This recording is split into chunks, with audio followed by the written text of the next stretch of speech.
Hello पढ़ंतु, आज हम लोग लास्ट क्लास के आगे की भाग करेंगे। तो 35 क्वेश्चन तक हम लोगों ने डिस्कस किया था। आज कुछ और आगे बढ़ते हैं। मैं साथ में कुछ कंसेप्ट भी बताते चल रहा हूँ कि आपको थोड़ा सा रिवीजन भी हो जाए करके, ठीक है। छोटे छोटे वीडियोस चल रहे हैं, एग्ज़ाम डेट पोस्टपोन्ड हो चुका है, तो उसके हिसाब से हम आगे बढ़ेंगे। और मेरे ख्याल से उम्मीद करता हूँ लास्ट क्लास के क्वेश्चंस आपको क्लियर होंगे, क्योंकि अभी तक कोई कमेंट नहीं आया, तो मेरे ख्याल से सब ठीक है। और आप पढ़ा बनाते जाइए, प्रीवियस क्वेश्चंस देखते जाइए। चलिए, तो अगला क्वेश्चन हम लेते हैं, क्वेश्चन नंबर 37।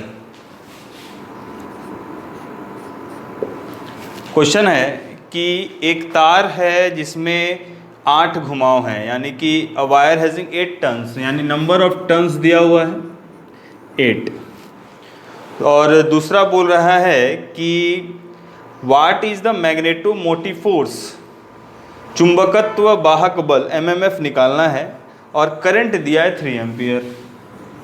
बहुत आसान क्वेश्चन है, फॉर्मूला याद है आपको, MMF is equals to NI is equals to HL.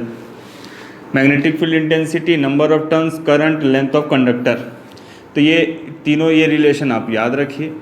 तो यहाँ से हमको इससे कोई मतलब है नहीं, हमको मतलब इससे है। तो एमएमएफ हो जाएगा, आसानी से हो जाएगा 8 × 3 = 24 एम्पियर।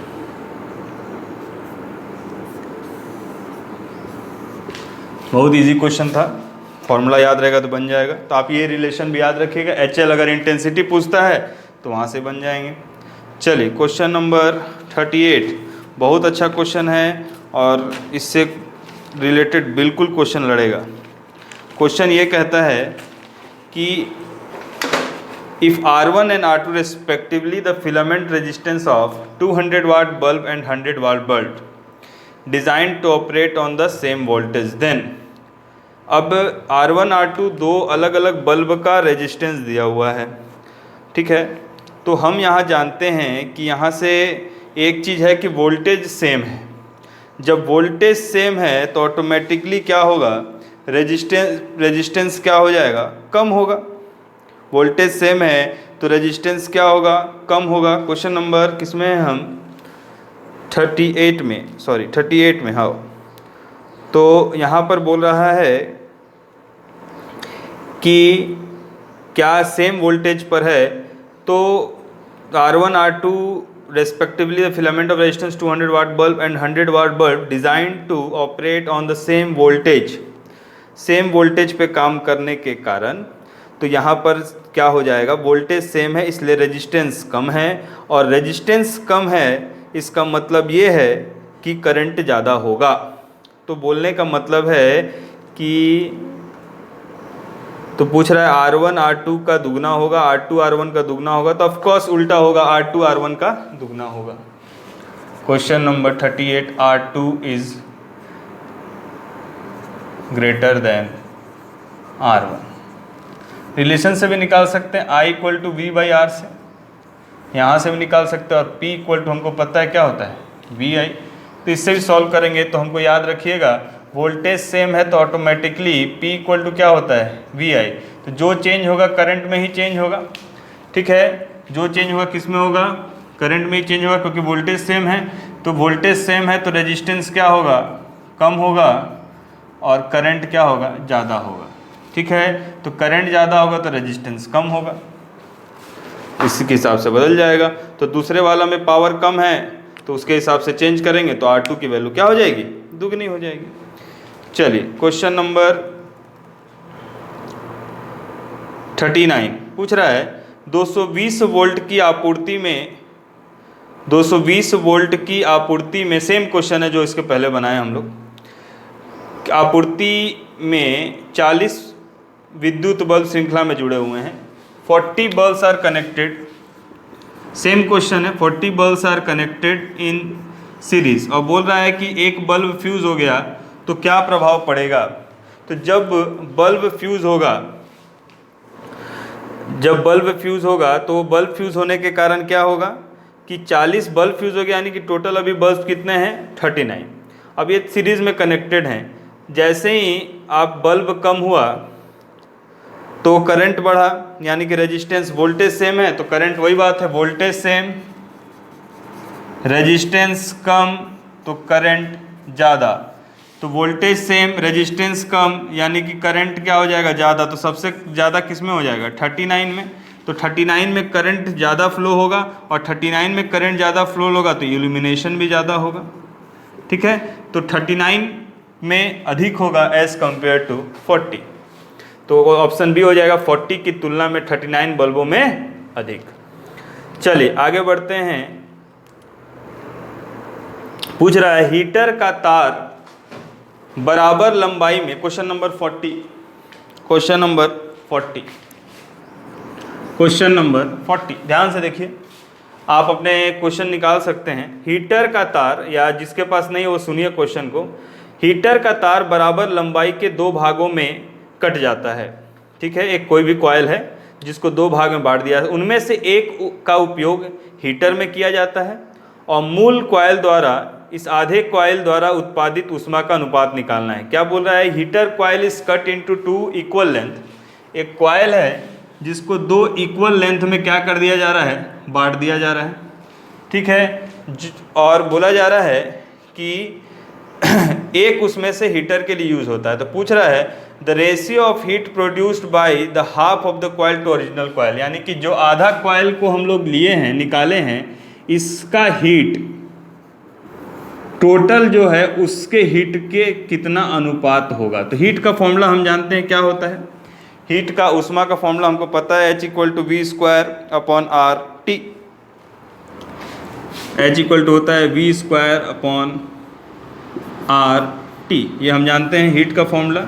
हीट क्या है, एक तरह से एनर्जी है, पावर है, वहीं से है।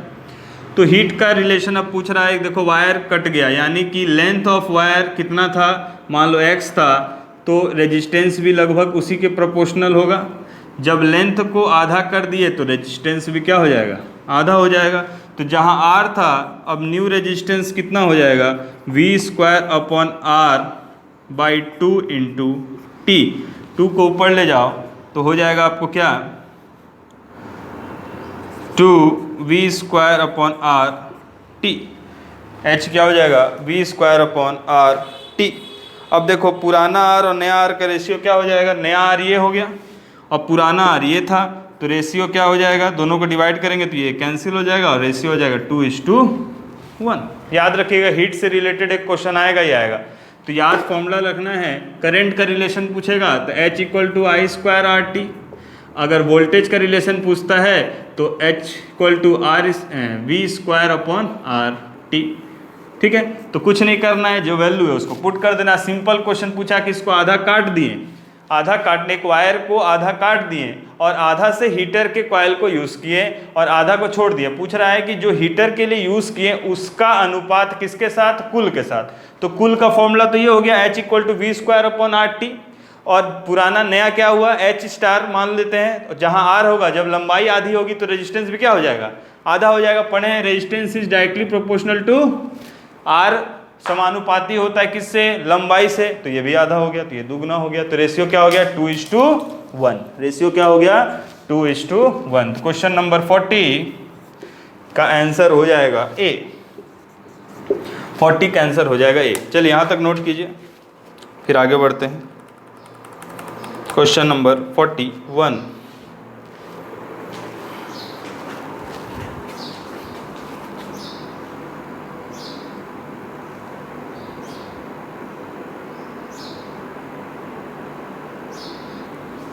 चलिए क्वेश्चन नंबर 41 मैग्नेटिक फील्ड का क्वेश्चन है। हम लोग पढ़े थे एंगल ऑफ डिप, ठीक है।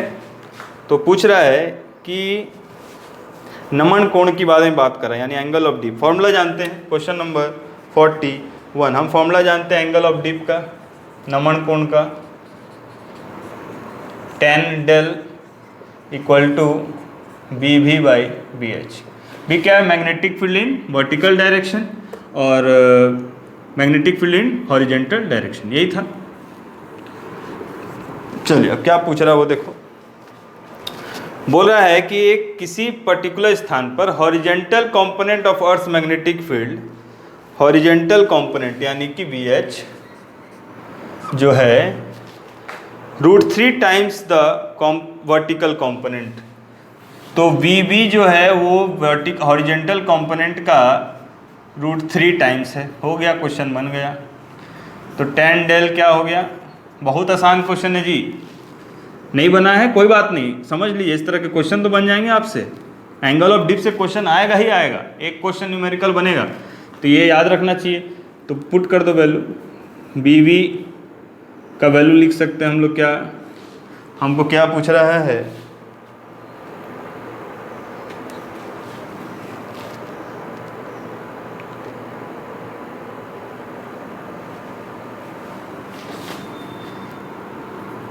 यहाँ से वैल्यू पुट कर देंगे। हमको क्या क्वेश्चन पूछ रहा है कि VB और VH का रिलेशन पूछ रहा है ना, तो VB/VH और ऊपर लिख सकते हैं,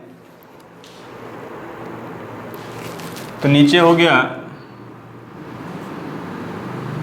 VB = √3 BH और VH = क्या हो जाएगा? तो ये VB और BH = 1/√3, तो ये हो जाएगा VB, कैंसिल हो गया। tan del हो गया कितना? 1/√3 = tan में 1/√3 कब आता है? तो ये आंसर हो जाएगा tan 30 डिग्री।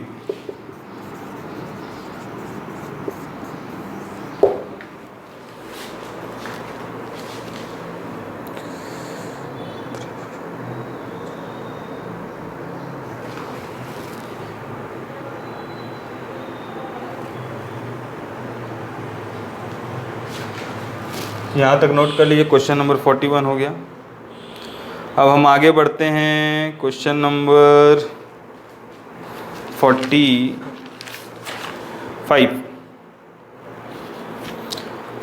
पूछ रहा है। देखो क्या, पानी का अपवर्तनांक दिया हुआ है। जब भी पानी का दिया हुआ है, यानी कि क्या बोल रहा है, W का दिया हुआ है किसके सापेक्ष? A के सापेक्ष। क्वेश्चन नंबर 45, अपवर्तनांक रिफ्रैक्टिव इंडेक्स। और बोल रहा है कांच का दिया हुआ है। जब कुछ नहीं बोल रहा है, यानी कि वो किसके सापेक्ष है? एयर के। ये दोनों वैल्यू दिया है। इसका वैल्यू दिया है आपको कितना? पानी का अपवर्तनांक है 4/3 और इसका दिया हुआ है 5/3। चलिए क्या पूछ रहा है देखते हैं। What will be the critical angle of the ray of light entering from water to glass? Water to glass जाने में क्या क्रिटिकल एंगल होगा? तो क्रिटिकल एंगल क्या होगा देखिए। तो सबसे पहले म्यू की वैल्यू निकाल लेते हैं। म्यू कहाँ से कहाँ जा रहे हैं? हम जा रहे हैं कहाँ से कहाँ तक? What will be the ray of light entering from water to glass. पानी से ग्लास में जा रहे हैं, तो जस्ट उसका उल्टा हो जाता है। जस्ट उसका उल्टा हो जाता है तो क्या हो जाएगा? म्यू की वैल्यू 5/3 डिवाइडेड बाई 4/3। तो ये इसकी वैल्यू आ गई आपको 5/3 डिवाइडेड बाई, ये हो जाएगा 5/4। और हम जानते हैं क्रिटिकल एंगल sin C = 1/μ। चलिए दो फॉर्मूला याद रखिए। sin C = 1/μ और म्यू क्या हो गया? जस्ट जो आएगा उसका उल्टा। जहाँ से जा रहे पानी से कहाँ जा रहे? कांच में ना, तो उसका उल्टा कर देना है। 5/3/4/3, तो ये 5/4 आ गया। और क्रिटिकल एंगल sin C = होता है 1/μ, तो sin C = हो जाएगा 4/5। तो C = हो जाएगा sin इनवर्स 4/5। तो ऑप्शन में हो जाएगा इनवर्स साइन ऑफ 4/5। 45 का A, इनवर्स साइन ऑफ 4/5। चलिए क्वेश्चन नंबर 46 बोल रहा है कि an observer look at a tree of height 15 metre, कितना ही बड़ा, with a telescope of magnifying power 10, to him the tree appears. Tree कैसा दिखेगा? अब एक चीज़ देखिएगा कि टेलीस्कोप में हम करते क्या है, दूर की चीज़ को बड़ा करके नहीं देखते, दूर की चीज़ को पास ला के देखते हैं। तो जितना पावर होगा मैग्नीफाइंग उतना गुना हो जाएगा। सीधे आंसर हो जाएगा 46 का C। कुछ करने की ज़रूरत नहीं है, 10 गुना सामने आ जाएगा। आप निकालना भी चाहेंगे तो कैसे हो जाएगा? d0/di = m। इसको सॉल्व कर लो, यहाँ से निकल जाएगा वैल्यू ऑब्जेक्ट डिस्टेंस। अंत में वैल्यू क्या आएगी सी, 10 टाइम्स नियरर। कभी भी लार्जर नहीं, बड़ा करके हम नहीं देखते हैं, दूर के चीज़ को क्या करके देखते हैं, तो जितना उसकी आवर्धन क्षमता होगी उतना गुना वो क्या हो जाएगा, पास आके दिखेगा। तो 10 टाइम्स नियरर आंसर आएगा। कितना लंबा ट्री है उससे कोई लेना देना नहीं है। चलिए question number 47, the danger signals installed at the top of a tall buildings are red in colour. ठीक है, डेंजर सिग्नल रेड कलर का ही होता है। This can be easily seen from distance because among all the colours the red light is. इसका answer तो आप लोग बना ही दिए होंगे। ठीक है, ये कोई से न्यूमेरिकल है नहीं। चलिए आगे देखते हैं क्यों दिखता है, स्कैटर्ड के कारण। चलिए आगे बढ़ते हैं हम क्वेश्चन नंबर 49। चलिए वो न्यूमेरिकल नहीं था, वैसे बन गया होगा आपसे वो 48 49 क्या कह रहा है,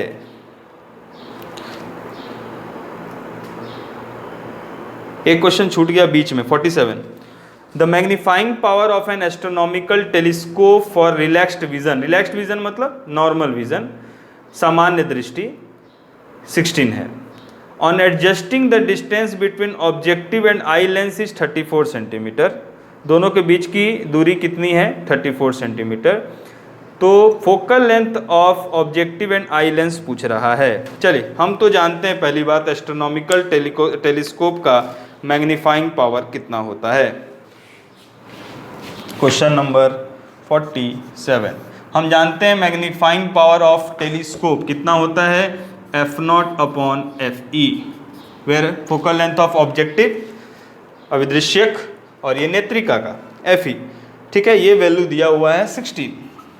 ध्यान से देखिएगा question, magnifying power of telescope f0 by fe equal to इतना। अब दूसरा चीज क्या बोल रहा है कि दोनों के बीच की दूरी दी गई है, किसके बीच की दी है दूरी, f0 और fe, यानी कि दोनों के बीच का सम दे दिया हुआ है, f0 और fe दे दिया है 34। बोला है ना ऑब्जेक्टिव और आई पीस के बीच की दूरी को क्या बोलते थे, डी हो, वही दोनों क्या होता है, दोनों का फोकल लेंथ का सम। अब यहाँ से हम इस वैल्यू को क्या करेंगे, पुट करेंगे और वैल्यू को निकालेंगे। तो ये इक्वेशन 1 हो गया और ये इक्वेशन 2 हो गया। तो f0 by fe equal to क्या है 16, f0 प्लस fe क्या है 34, पुट कर दो। f0 इक्वल टू क्या हो जाएगा 16 fe, तो 16 fe plus fe equal to 34, इसका मतलब fe हो जाएगा 32, सॉरी fe हो जाएगा 2 सेंटीमीटर। कैसे, 17 दूनी 34। अब fe की वैल्यू पुट कर दो तो क्या निकल जाएगा, f0 हो जाएगा 32, इसमें पुट कर दो fe, तो 2 इधर गया तो क्या हो गया माइनस, तो f0 आ गया 32, fe हो गया 2 centimetre. Question number 47 is completed. चलिए यहाँ तक नोट कीजिए, फिर आगे बढ़ते हैं।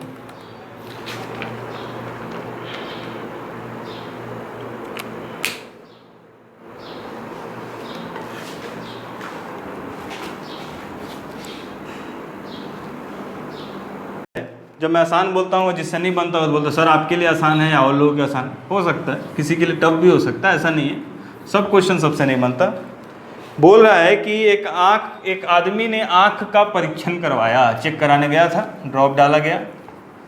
अच्छा एक बात बताइए, एक ड्रॉप से क्वेश्चन आया, आंसर दीजिएगा कि जब आई टेस्ट कराते हैं तो उसके पहले एक आँख में ड्रॉप डालते हैं, क्यों डालते हैं, इसका रीज़न मेरे को दीजिएगा, मैं नेक्स्ट क्लास में बताऊँगा वैसे क्यों डालते हैं और कौन सा ड्रॉप डालते हैं, उस ड्रॉप में कौन सा केमिकल होता है, वो तो ज़्यादा बायोलॉजिकल बात हो जाएगा, क्यों डालते हैं बस इतना ही बताइएगा मेरे को। क्वेश्चन नंबर 49, तो टेस्ट कराया तो आप लोग देखे होंगे कि लिखा रहता है प्लस माइनस ऐसे करके लिखा रहता है, डी में लिखा रहता है, डी डायोप्टर आप जानते हैं। तो लेफ्ट आई का, अब मत पूछना किसका लेफ्ट, मेरा लेफ्ट तुम्हारा लेफ्ट, जो लेफ्ट आई का उस जिसका बात करें उसका -3D था और राइट का -3.50D था। ठीक है, अब पूछ रहा है तो टोटल पावर पूछ रहा है कि टोटल जो आँख है उसको कौन से बीमारी से ग्रसित है। तो देख के ही समझ में आ गया होगा कि दोनों कौन से बीमारी है, लेकिन फिर भी चलो हम लोग टोटल लेंस निकाल लो। तो D हो जाएगा -3D माइनस, कभी काल होता है किसी का आगे पीछे जनरली नहीं होता है, तो ये प्रॉब्लम आ जाती है। तो यहाँ पर देखो क्या है, -3D टोटल पावर हो जाएगा P1 प्लस P2 -3D -3.50। ठीक है। तो अब देखो एक चीज़ है, इसको सॉल्व करेंगे तो निगेटिव वैल्यू आएगा, और फोकल लेंथ क्या होता है 1/P, तो ये भी निगेटिव आएगा। यानी कि यहाँ से समझ में आया कि फोकल लेंथ निगेटिव है। और फोकस निगेटिव किस में होता है, तो फोकस निगेटिव किस में होता है, निगेटिव मतलब क्या हुआ कि फोकल लेंथ किस चीज़ का यूज़ करेंगे हम लोग, यहाँ पर यूज़ हो गया किसका, कॉनकेव लेंस का। ठीक है, कॉनकेव लेंस का। और कॉनकेव लेंस किस में यूज़ करते हैं, निकट दृष्टि दोस्त। आंसर हो जाएगा मायोपिया। तो आदमी कहाँ का नहीं दिखेगा उसको, दूर का। कहाँ का नहीं दिखेगा उसको, दूर का। ठीक है, दूर का नहीं दिखेगा, मतलब फोकस की दूरी कम हो गई।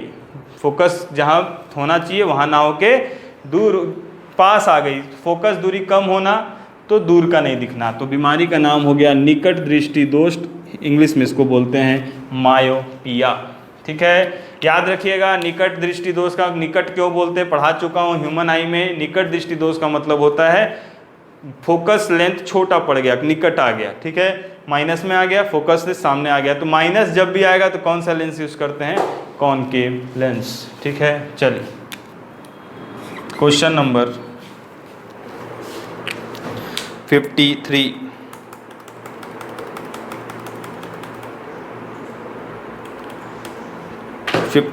चलिए बहुत आसान है, क्या बोल रहे हैं, चलिए देखते हैं। 53, उत्तल लेंस द्वारा बनाई गई प्रतिबिंब से एक, क्या लिख रहा है, the image formed by convex mirror is 1/n times the object and has a focal length f। सबसे पहले मिरर दिया हुआ है, कौन सा मिरर दिया है, कन्वेक्स, यानी कि उत्तल दर्पण, जिसमें फोकल लेंथ f है, और बोल रहा है कि u की वैल्यू जो है, u की जो वैल्यू है, क्या बोल रहा है, the image found by convex mirror is 1/n times the object, यानी कि इमेज और ऑब्जेक्ट के बीच का रिलेशन बता रहा है, यानी मैग्निफिकेशन दिया है। मैग्निफिकेशन होता है h'/h, तो बोल रहा है कि h'/h, यानी कि ध्यान से समझिएगा, इमेज बोल रहा है 1/n टाइम्स है, यानी इमेज h' जो है 1/n टाइम्स h है। पुट कर दो और कितना हो जाएगा, 1/n h/h कैंसिल हो गया, यानी m की वैल्यू आ गई 1/n, m की वैल्यू आ गई 1/n। ये h है, हाँ ये n है, ये दोनों h, तो m की वैल्यू आ गई 1/n। अब पूछ रहा है क्या, पूछ रहा है what is the distance of object from the mirror, u निकालना है हमको, क्या निकालना है, u। चलिए अब हम देखते हैं कैसे निकलेगा। इसकी वैल्यू होती है -v/u, ये किसकी वैल्यू होती है, -v/u। ठीक है, हम पढ़े magnification equal to -v/u equal to h'/h। Put करेंगे और एक फॉर्मूला हम जानते हैं, mirror formula 1/f equal to 1/v plus 1/u। Put कर दो वैल्यू को, तो निकल जाएगा यहाँ से।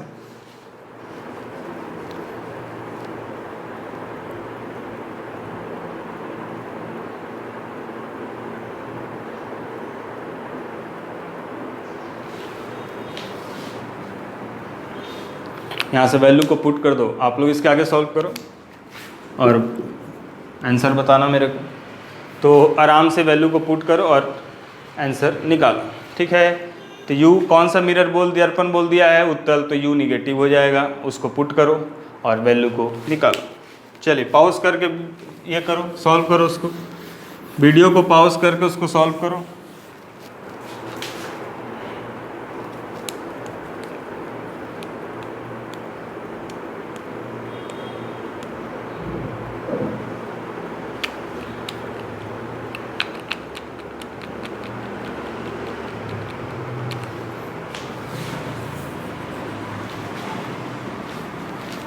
ठीक, तो यहाँ पर अगर वैल्यू पुट करेंगे -v/u और u का वैल्यू क्या हो जाएगा, -u, तो क्या हो जाएगा v/u। चलिए पॉज करके सॉल्व करना है। चलिए सबसे पहले बात करते हैं m इक्वल टू क्या है, माइनस वी बाई यू। मान लो u की वैल्यू मान लो माइनस एक्स, माइनस होगा, कॉन्वेक्स लेंस है, तब वैल्यू क्या हो जाएगी, m equal to minus V upon minus U equal to V by U equal to 1/n। और पूछ रहा है 1/f equal to 1/v plus 1/u।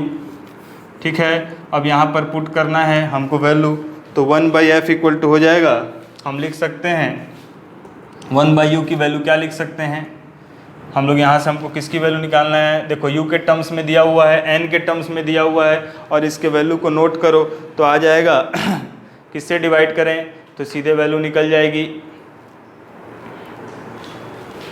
u से डिवाइड कर दो तो क्या आ जाएगा, u/f equal to u/v plus 1, और u/v की वैल्यू कितनी है 1/n प्लस 1, और u की वैल्यू कितनी हो जाएगी माइनस एक्स, यही हमको निकालना है। तो हमको यहाँ से x की वैल्यू चाहिए तो क्या हो जाएगी माइनस एक्स, कोई वैल्यू को निकालिए यहाँ से, और x का वैल्यू निकालेंगे तो आ जाएगा n-1 divided by n-1 into F. Solve कर लीजिए।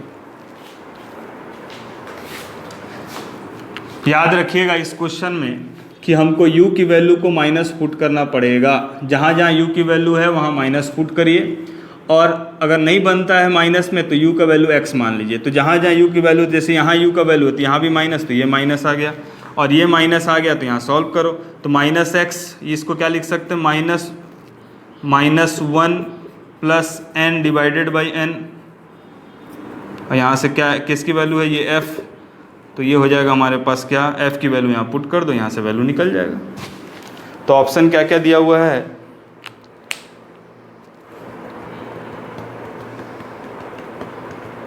तो n-1/n इंटू एफ। चलिए क्वेश्चन नंबर 53 हो गया, आगे बढ़ते हैं, इसको आप सॉल्व कीजिए, इसका आंसर आप बताइए मेरे को कमेंट बॉक्स में। बस याद रखना है कि u की वैल्यू निगेटिव होनी चाहिए, और u की वैल्यू क्या, अगर निगेटिव नहीं पुट करते तो x पुट कर दीजिए। क्वेश्चन नंबर 53 का आंसर सभी लोग बताएंगे मेरे को किस में, कमेंट बॉक्स में। चलिए क्वेश्चन नंबर आ जाते हैं 54।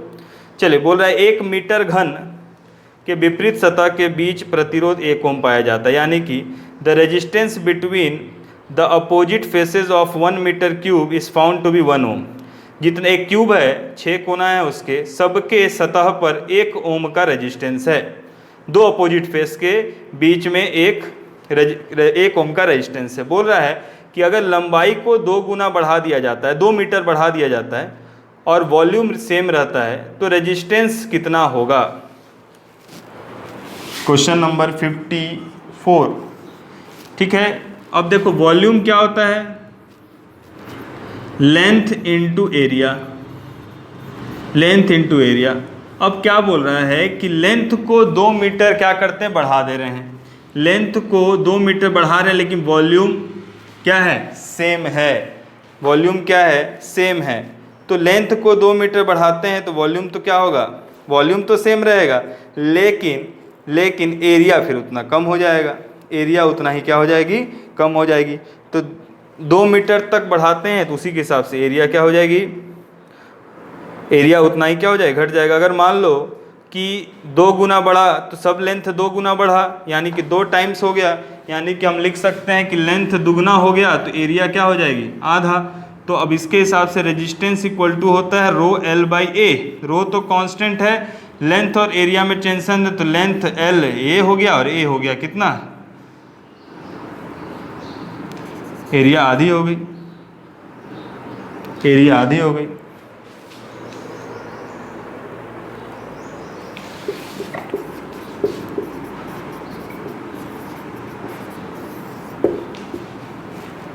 तो रेजिस्टेंस आ जाएगा कितना, 4 ओम। क्वेश्चन नंबर 54 का आंसर 4 ओम। चलिए क्वेश्चन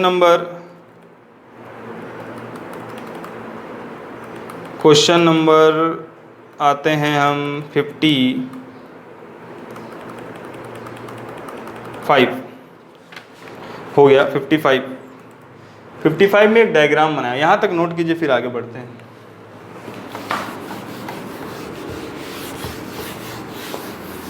फिफ्टी 55 में एक सर्किट दिया है, थोड़ा सा टफ क्वेश्चन था, लेकिन जब मैं इसको अभी बांटूंगा तो आप समझ जाओगे कैसा क्वेश्चन है। आपको दिख रहा है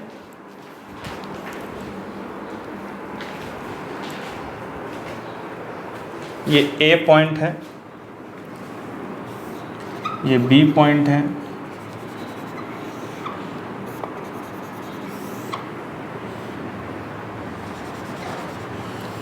चलो ऐसा दिया हुआ है डायग्राम। बोल रहा है ए और बी के बीच में रेजिस्टेंस निकालिए। कुछ नहीं करना, देखो ये वाला जो दिख रहा है लाइन, ये जो लाइन दिख रहा है, इसको और डायग्राम कैसे बना सकते हैं, देखो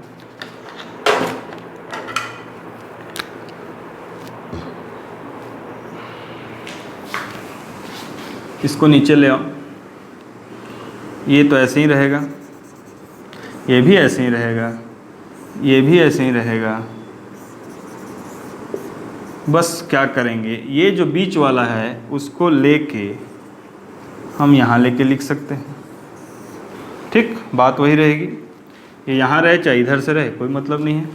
अब देखो ये भी 1 है, ये भी 1 है, ये भी 1 है, ये भी 1 है, तो ये बैलेंस्ड ब्रिज है, यानी कि यहाँ से कोई भी करंट पास नहीं करेगा। पढ़ाया था मैं आप लोग को एक व्हीटस्टोन ब्रिज, यानी कि यहाँ से कोई करंट पास नहीं करेगा, यानी कि ये गया, ये भी ओपन हो गया, ये भी ओपन हो गया। अब तो बन गया होगा आपसे। चलो ये एक करंट फ्लो हो रहा है, इधर भी एक करंट फ्लो हो रहा है, इसकी बाद में बात करेंगे। तो ये दोनों सीरीज़ में हो गए, सीरीज़ में हो गए तो इसके बदले हम क्या लिख सकते हैं, ये एक ऐसा डायग्राम बना, इन दोनों सीरीज़ में है, यानी कि 1 + 1, ये भी सीरीज़ में है तो ये भी क्या हो गया 1 + 1, और तीसरा आ गया यहाँ पर क्या 1, तीनों पैरेलल हो गए ए बी, ठीक। 1 + 1 ये दोनों सीरीज़ में है, ये दोनों सीरीज़ में है, और ये भी क्या है, इन दोनों फिर तीनों आपस में किस में है, पैरेलल में है। तो 1 + 1 क्या हो गया 2, और ये भी 2, तो दोनों 2 × 2 और 2 पैरेलल में, तो क्या हो जाएगा 2 × 2 डिवाइडेड बाई 2 + 2 क्या आ गया 1, यानी इसके बदले एक डायग्राम बन जाएगा क्या, इसके बदले एक डायग्राम क्या बन जाएगा। जो भी क्वेश्चन आपको समझ नहीं आएगा वो नेक्स्ट क्लास में फिर उसको बताऊंगा ना, आप कमेंट बॉक्स में रखना कि ये क्वेश्चन समझ में नहीं आया। देखो फिर उसके बाद यहाँ पर पहुँच गए, ये डायग्राम हमारा आ गया, ये 1 सॉरी ये 2, ये भी 2, और नीचे क्या आ गया 1, ये दोनों पैरेलल में है, तो हो जाएगा 2 × 2 डिवाइड बाई 2 + 2, तो इसके बदले आ जाएगा केवल 1, और नीचे भी क्या आ गया 1, तो 1 × 1 डिवाइडेड बाई 1 + 1, यानी कि 0.5 हो। 55 नंबर हो गया मेरे ख्याल से।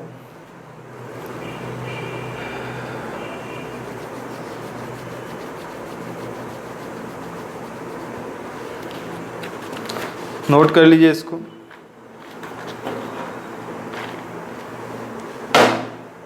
क्वेश्चन नंबर 56,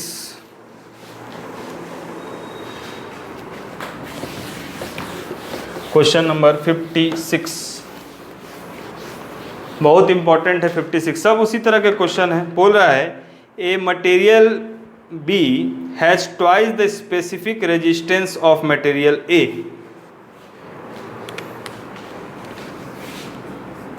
किसकी बात कर रहा है, स्पेसिफिक रेजिस्टेंस, यानी कि विशिष्ट प्रतिरोध।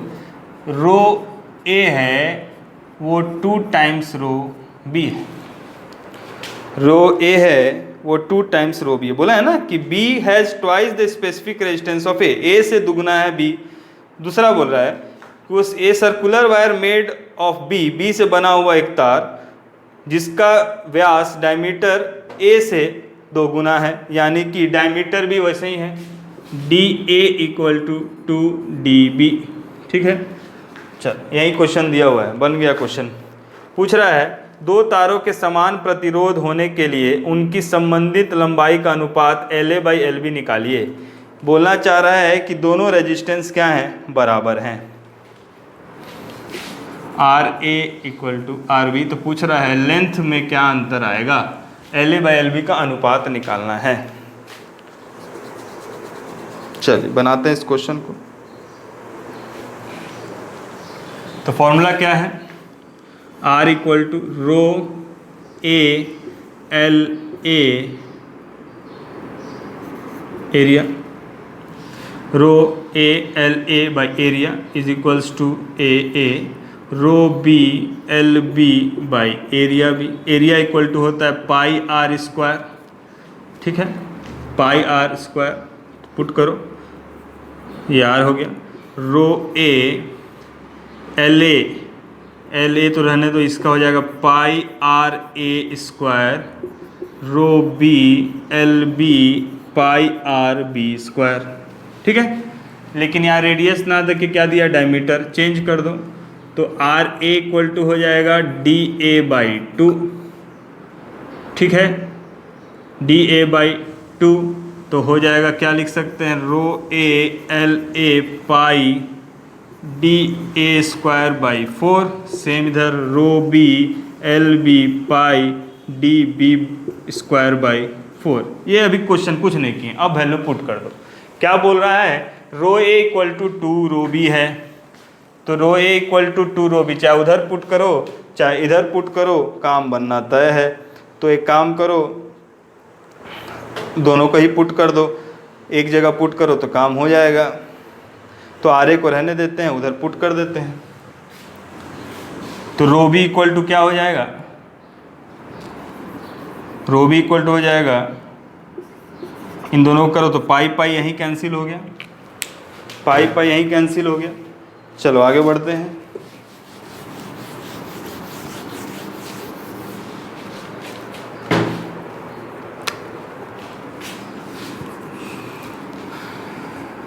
हमको चाहिए रेशियो, तो रो ए के जगह हम लिख सकते हैं क्या, रो ए इक्वल टू 2 रो बी है, तो यहाँ कर दो 2 रो बी, तो रो बी भी गया, ठीक है। अब देखो डी ए और इसके रिलेशन क्या है, D A equal to 2 D B, तो यहाँ 2 डी बी करेंगे तो ये कितना हो जाएगा, 4 D B square, 4 D B square, ये भी गया। और इसको सॉल्व कर दिए तो L A by L B आ जाएगा हमारे पास, L A by L B हमारे पास आ जाएगा 2:1, 2:1। चलिए क्वेश्चन नंबर सॉल्व कर लीजिए, बहुत आसान है। वैल्यू को पुट करिए और कैंसिल, तो L A by L B क्या हो जाएगा, 2:1। चलिए यहाँ तक नोट कीजिए। ये वाला डायग्राम समझ में आ गया ना, ये तीनों के बदले लास्ट में क्या आ जाएगा, ये दोनों के बदले ये दोनों, ये मैं मिटा दिया था, 1 1। इसको सॉल्व किए तो क्या आ जाएगा, 0.5। चलिए इसको नोट कर लीजिए, फिर आगे बढ़ते हैं। We have reached 56 number question. एक क्वेश्चन और करते, बाकी फिर कल देखेंगे। Question number 58।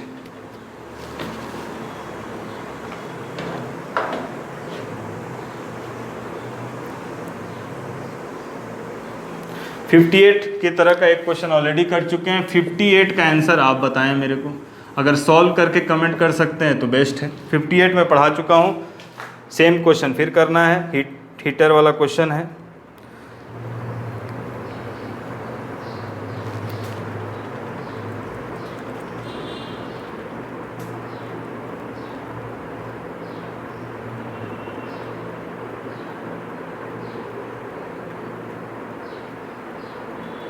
Question number 62। चलिए यहाँ तक नोट कर लिए, 62 देखते हैं।